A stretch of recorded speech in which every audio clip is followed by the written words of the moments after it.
School service commission যোগ্য এবং অযোগ্যর তালিকা দিয়ে আদালতকে সন্তুষ্ট করতে পারেনি।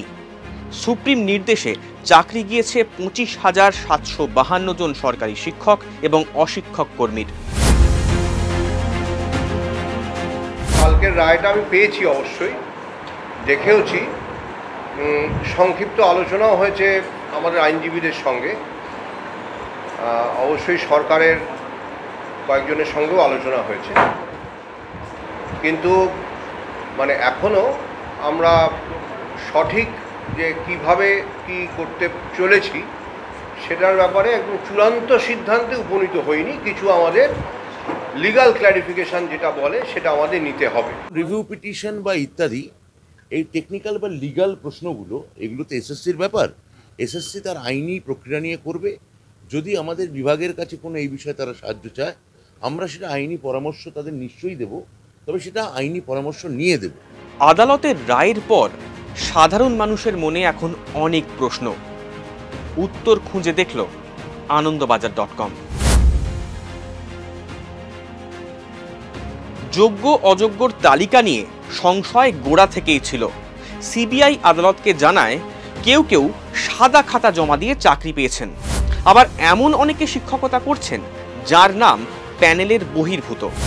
আদালতে এসএসসির দেওয়া তথ্য অনুযায়ী প্রায় 6.5 থেকে 7,000 জনের বিরুদ্ধে বেনিয়মে চাকরি পাওয়ার প্রমাণ স্পষ্ট। হাইকোর্টের নির্দেশ মেনে 12% সুদে বেতন জমা দিতে হবে তাঁদের। সিবিআই তদন্ত করে জানায় টেন্টেড বা দাগিদের 4 ভাবে চিহ্নিত করা হয়েছে।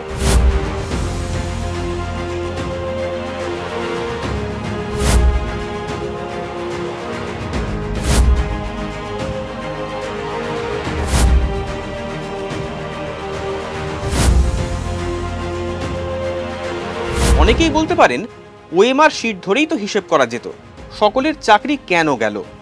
তা সম্ভব নয়, কারণ ওএমআর শিট নষ্ট করে ফেলেছিল এসএসসি। তাদের দাবি নিয়ম অনুযায়ী ওএমআর শিট 1 বছর পর্যন্ত সংরক্ষণ করা যায়, কিন্তু এ বিষয়ে সর্বোচ্চ আদালত পর্যবেক্ষণে জানায় মেয়াদ উত্তীর্ণ প্যানেল থেকে নিয়োগের ক্ষেত্রে কমিশনের এই যুক্তি খাটে না। রায় উল্লেখ, নবম থেকে দ্বাদশের খাতা নষ্ট করার নিয়ম থাকলেও গ্রুপ সি, গ্রুপ ডির খাতা নষ্টের কথা নিয়মে নেই। তা নিয়ম বহির্ভূতভাবেই নষ্ট করা হয়েছে। তবে সিবিআই এর হাতে ঠিক কি করে কিছু ওএমআর শিট এলো? পরীক্ষার দায়িত্ব নাইসা নামে এক সংস্থাকে দেয় এসএসসি। ওই সংস্থার কর্তা নীলাদ্রি দাসকে গ্রেপ্তার করে সিবিআই। এরপরেই একাধিক নথির হদিশ পাওয়া যায়। আদালতের প্রশ্ন, কেন এসএসসি নিজের কাছে না রেখে সেগুলি একটি সংস্থার হাতে তুলে দিয়েছিল? চিহ্নিত অযোগ্যদের হাইকোর্টের নির্দেশ বহাল রেখে সুদ সমেত বেতন ফেরতের নির্দেশ দিয়েছে সুপ্রিম কোর্ট। এই নির্দেশকে ঢাল করে বঞ্চিতদের পাশে দাঁড়ানোর বার্তা সরকারের। মুখ্যমন্ত্রী যা বলেছেন সেই অনুযায়ী সর্বতোভাবে আমরা বঞ্চিত এবং যোগ্য যারা আছেন তাদের পাশে আমরা সর্বতোভাবে থাকব। যে রায় বলছে যে টেন্টেড এবং আনটেন্টেড, সেটা তো এসএসসির দেওয়া তথ্য পরিসংখ্যান, তার ভিত্তিতেই বলা হচ্ছে। তাহলে আপনারা যেটা বলছেন যে যোগ্য বা অযোগ্য এসএসসি ভাগ করতে পারেনি, তা নয়। হয়তো বলতে পারেন তাতে কোর্ট সম্পূর্ণত কোর্ট সেটা বলেওছেন মাননীয় যে তারা সন্তুষ্ট হচ্ছেন।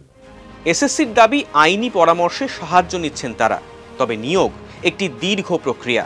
একটা নিয়োগ প্রক্রিয়া মানে আমি একটা সেক্টর, তার পরীক্ষার্থীর সংখ্যা কত তার উপর নির্ভর করে। আজকে যদি আমি 4টে সেক্টর একসঙ্গে ধরি, আগের বারে 26 লক্ষ পরীক্ষার্থী ছিলেন, তার মধ্যে 22 লক্ষ মতন পরীক্ষায় বসেছিলেন না। 3 মাসের কথাটা রায় উল্লেখ নেই।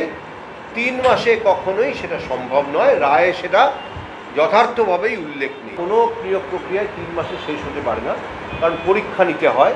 পরীক্ষা নিয়ে তারপরে তার ফলাফল পাবলিশ করার পরে ইন্টারভিউ নিতে হয়। তাহলে কত ইন্টারভিউ নিতে হতে পারে, তাহলে অত ইন্টারভিউ নেওয়া, তারপরে প্যানেল পাবলিশ করা, তারপরে তার কাউন্সেলিং করা, একটা নয় একাধিক। প্যানেলের মেয়াদ থাকে 1 বছর।